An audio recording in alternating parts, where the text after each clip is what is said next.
All right, I think most people are on, so I just wanted to take a moment to say thank you for joining before I hand it over to Steve. This is our third Brewed for You webinar, and we hope to do more of these in the future. So if there's any topics that you would like to see, please reach out and I can get those talked about with the team to see what we can do for you. Also, the session will be recorded, so once the recording is ready, I will send it out to each of you for future reference. Lastly, if you have any questions, please place those in the chat and we will answer as many as we can towards the end. With that being said, I will hand it over to Steve. Thanks, Beth.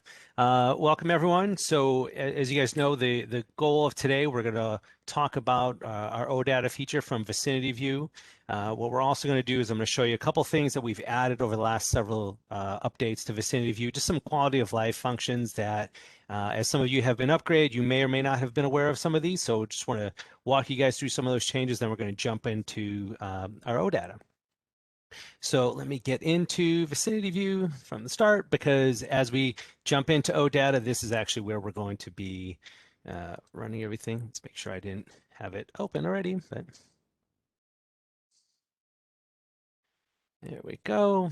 So just a couple little things that I just want to point out, again, of changes that we've made. So let me go into my transactions, and I'm going to call up from batch transactions, and I just want to walk through some of the search functions that have changed.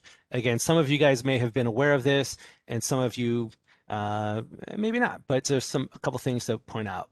So over the last couple of versions, what we've changed is how you're going in and you're searching in VicinityView. Before, you just had a simple box where you would make a selection change, and you can go in and you can say, okay, hey, pull this field, and or we've added the ability to do groupings. So for example, I'm going to go in and say, okay, I want to do a search where my component ID, let me do where it contains DR, and then if I want to add an additional group, I can just click on that little caret or that greater than sign, and I can add, or I can toggle an and or. I'm going to add another criteria, and in this case, I'm just going to put in that my transaction type was a usage. Right now, I'm doing a filter to say, show me everything where the component ID contains DR and the type is usage, but maybe I want to add in something that's a little bit unrelated to it. So I'm going to add in another criteria, and in this case, I'm just going to say where my component ID contains FL. If I was to do this just as is right now, it's probably not going to pull any records, because it's be looking for anything where component ID contains DR, its usage, and the component ID, so that does not contain, and the component ID contains FL. What I'm going to do, let me change that a little bit, because I know my data, the grouping that I want to change, so I want it where I'm pulling the FLs and the usage. So if I click in each of those areas, you see how it's kind of shading it in blue? And then if I click create group, that creates that subgroup. Right now, it's looking to say anything that the component ID contains DR, and then it's those two criteria. But if I click on that arrow, and I can toggle the and or, so now I'm pulling in another grouping there. You could add as many groupings as you wanted to sort of enhance your search. But again, that was something that was new. I want to make sure that everyone is, at least aware of that change. If I need to ungroup something, I can just click the two, and then I can, toggle the group, and I can change that there. Click on create group, and that ungroups that there. That was one of the changes we made. Another thing that I want to point out that of what we've added, let me cancel that, and then let me go to a different view, just something that I've already got preloaded here. So we've gone in, and in our search criteria, we've added in some criteria based on the dates. Again, depending on the version you're on, this list might have been a smaller list, but as you can see, we've added a whole bunch of other options here: beginning of year, end of year, beginning of last month, end of last month. The one I really am a big fan of is this current day plus or minus days. So the idea here is, let's just say I wanted to create an open filter of, hey, show me all of my batch transactions that my post date was greater than or equal to the last, current day, and I'm going to do minus 7 days. So if I tab off of that, you see that updates in that gray, and that's sort of a dynamic filter there. So it's always going to retain that value. So if I create a favorite on this, it'll save that with it. So every day it's always the -7 days. Prior to having that function, if you wanted to have that rolling value in there, you had to go in and create the dates and constantly edit and add that itself. One other thing I want to point out before we jump into the OData is there's a new view that we've added, batch post log. Basically what this is doing is every activity on a batch, whether we've reopened a batch ticket, we've posted any additional labor costs, you're going to get a view that shows you who did it, when it was done, and what was done. If you're not seeing that today and you guys are on version 433 or 434, send it to support and we'll make sure you get that view. Now, what I really want to move on to is what, the whole idea of what we're talking about with OData. So what OData is this is just a way of getting, offline, getting all of our data, not through Vicinity. It comes from VicinityView, but we can access that data through, a number of tools. The common one is Excel or Power BI are the two common ones, but there are other tools that you can use that consume that OData. What happens is if you guys have the OData, let me go to my transactions because I'm going to pull in a quick list of all of my open transactions. So from VicinityView is where it's all going to generate from. When you're in VicinityView and you're on one of our asterisk views, our default view, you'll see this icon up at the top right, get OData link. Once I click that, you're going to get this message that's basically saying, okay, the OData URL for this view is this long message here. You don't need to write this down. You certainly could if you want to, but this gets copied into your clipboard that I can immediately copy and paste into a file. So as I grab this, I'm going to grab that OData link, and I'm going to walk us through in Excel of us to create a refreshable report that's basically pulling that OData link. And then if I wanted to, I can save that view, and then someone who's not in Vicinity, they can open up that Excel file, they can open up that Power BI file, whatever, and that would be a refreshable report. So as I've got that link out there, let me open up my Excel, and I'm just going to quickly go up to my data. Now, I'm going to zip through some of these steps here. By all means, this is just to show you what you can do. We have knowledge base articles on how to do this. We can also show you guys walk through doing this on a more one-on-one basis if need be. But again, the idea here is I'm going to go in. So right now it's calling up that OData, and I'm going to put in my link as soon as this box comes up. There we go. So now it's asking for that feed. Again, I could have just simply typed it, or as it put that in my clipboard, I paste that through. Now it's actually going in, it's connecting to that link. What's nice about this is depending on how you're set up, I don't have to be hooked into my server. So it's possible that I'm offsite outside of your area, and I'm looking at this at home or whatnot, and I want to pull this view up. That link that it's doing, that's hitting back to your server and it's pulling in all the data. So again, right off the bat, when I pull this into Excel, it's going to pull it into a table. Initially is pulling in that data, and then I'm going to show us how we can quickly take that data and pull that in and create a pivot table or refreshable pivot table. So here it pulled in all of that data, and then if I wanted to, I can leave this as is. So maybe this is just an open list that, hey, I want someone to be able to see this data. They don't get into Vicinity, but I want them to see this. So maybe it's on a production floor, and I create a refreshable view of here's all of my open batches. They could come in here and see that.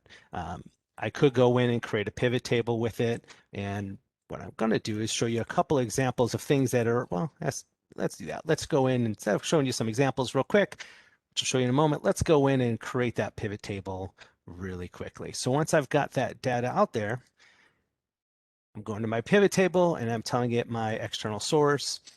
Again, these are things that as we work one-on-one, we'll show you guys how to do this, but I'm going to just go in and add that query that I just pulled in.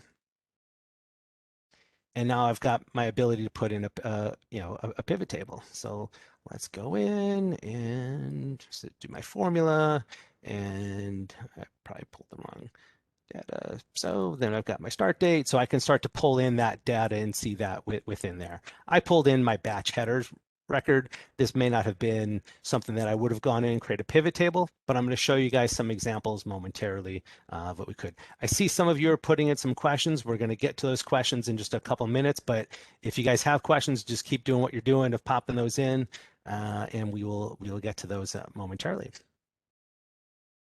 So just want to jump back to a couple examples that I've set up. So let's go in just to give you guys an idea where this can come in, where we can take this view. So in this example, I've taken some of my material requirements, my MRP data. So I've gone in, I've run MRP, and again, in this example, I don't want to have to run my MRP report. I've gone and I've created just a simple pivot table that's looking by item, and it's grouping it based on my source type, my document types. Let me pull that up, and I can immediately see the various numbers, and I'm seeing that data. If I was to refresh this, this is again going to go out to Vicinity, pull that data back in, and pull this to my report. I'm not getting into Vicinity when I'm running this.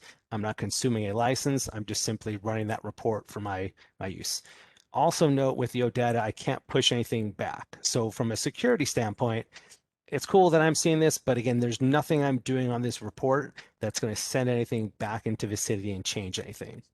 So there's that to keep in mind from that standpoint. The other nice thing about it is, so as I'm pulling the data, even though I'm looking at it from, in this case, a pivot table, if I double click on a record, it's going to pull into that data. This is a very standard thing within Excel and pivot tables. Again, not sure what everyone's what's everyone's experience is with pivot tables and Excel, but for those that know pivots, you'll generally know that you can always get to that data just by double clicking on that entry itself. So what I want to do, I saw that there were some questions. Now might be a good time to get into some of those questions. Beth, if you don't mind, I saw the questions come in, but I can't see them. So if you don't mind reading some of them. I see one right now that says, does this work if you have Vicinity as an RDP as well as Vicinity on a local computer? Absolutely. So where this gets set up, so the OData itself is set up in Vicinity itself. We've gone in and you've got a link, you've got some configuration that's set up. So long as you have that licensing for the OData, you can create that OData link and you can get it whether you're on the RDP or whether you're off the RDP. There are some things to keep in mind of doing it, but it generally does work in both of those environments. If you're running into any issues, of course, reach out to support and we can certainly assist there. What do we got next, Beth? So I saw there were a couple other questions. So is there? That's the only one I saw in the chat. Okay, gotcha. I thought I saw something else pop up in there. I have another one though. Is how can I share refreshable reports outside of my company while making sure those external people only see certain data points? Yep, absolutely. So there's a couple things in the company setup where we've gone in and we've configured our OData. We've got a couple ways that we can configure this. So we got Windows authentication, we've got basic, or if it's obviously disabled. So we can go in. So right now I had mine set as Windows authentication. So this is looking for my specific user. But if we go in, I hit refresh on that, if we've gone in and set that as basic, we can create a user ID, so like a default user ID. Then we can go in, and so if I send this, let's just say to a distributor, and I want that distributor to only be able to see certain information, there are things that you can do within Excel to sort of limit off that query. We have a knowledge base article that Beth Curcio from our support team has put together that if that's a scenario that you guys want, we can certainly get that sent off to you. A lot of that, though, is going to be managed within Excel. So a lot of times this is just saying, okay, here's how you can get that data. But a lot of that's all done within Excel. But it can be done. We've done that for a few clients. So that's definitely something that we can do. So the other thing that I'm pointing out is I was in there. So a lot of times to refresh that OData, all that I was doing on that screen is just if I make a change, so if we add a view, or if we change something, that gets done. Typically, that's something we would help manage. But if you, I see a couple people here who are doing the managing of the Vicinity system themselves, you could go in and you can add views and refresh that on the Vicinity side itself. Any other questions that we have, that might be related to that? I know just to kind of give you guys some examples of things. So here I'm showing you in Excel. We have some clients that, they've gone in. If any of you have used Power BI, that's a, part of the Microsoft Office suite, you can go in, you can create some pretty cool dashboards just pulling in that data. And it's not just limited in VicinityView. It's not just limited just to Vicinity data itself. I mean, obviously you're seeing here in my VicinityView tree, I've got several options there of our standard ones, but as a lot of you know, part of our model here is we'll create custom views. So if you wanted data pulled in from your ERP, so if we're pulling it from VBO, we're pulling it from GP, Business Central, what have you, we can pull that information in. So, actually the good example to show is, so here's a view, here's something that on our side where we've got a sales dashboard. This is, again, this is an OData report that this is pulling all of the information from within VicinityView. If I dump this out, this is someone who maybe I don't need to go into Vicinity to see this. I'm pulling some sales data, some production data, quality data, whatever. I'm able to access that information from here. I'm doing it in Excel, and you can kind of see as you're going in Excel, the power of Excel, where you can, obviously I can format it, but where I've got my different slicers is I can change things. I can add different graphs if I wanted to. Again, that's all within Excel, and it's all pulling that OData there. So I think at this point, we're just going to open up to, see if anyone else has any other additional questions on whether it's OData or if we were jumping back to some of those little quality of life things that we've added into VicinityView.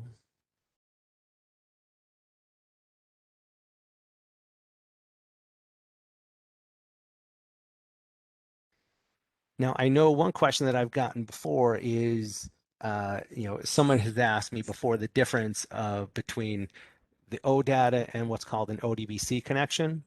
The difference here, if it's an ODBC connection where you can get to the data, you have to be on your server and you have to have direct access to your SQL server. Again, the OData, that doesn't matter.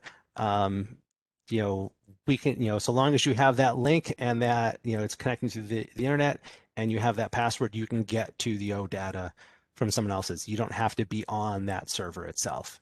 And there was just another question that just popped up. Beth, it disappeared for me. Can you? Yeah.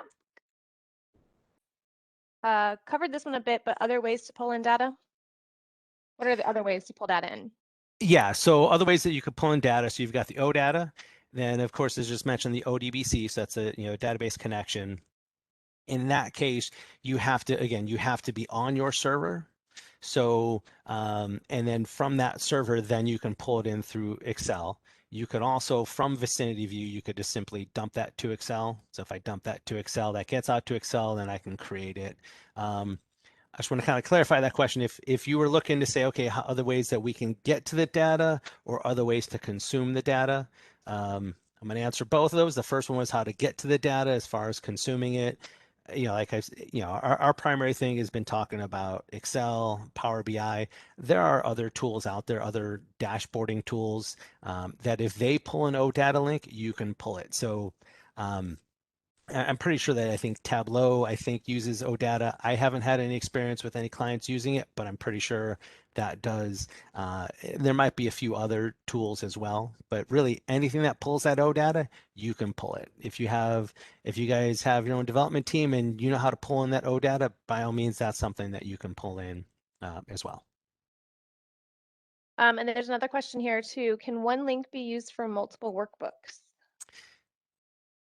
Yes, absolutely. So let me get to that one itself. So in this example here, so we've got one link. So here, this is one workbook, but with multiple tabs. I can have multiple OData links within an Excel file, but I can also create multiple files pulling the same link. So there's no limitation. It's not when I go to create that OData link, when I create that, it's not designated to a specific file. So you could have several files opening it as well.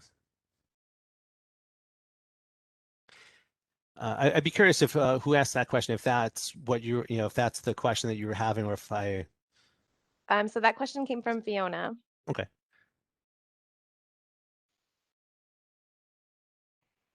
Okay, gotcha. Awesome. Thanks, Fiona. Anybody else got any other questions? I guess that, kind of jumping back to one thing that Beth had said from the start, if there's other topics that you guys want us to cover during some of these Brewed for You meetings, by all means, let us know. Let us know in the chat. You can email us out. Really, a lot of these are just to kind of make sure we're continuing to show you guys some of the features that we're adding. So.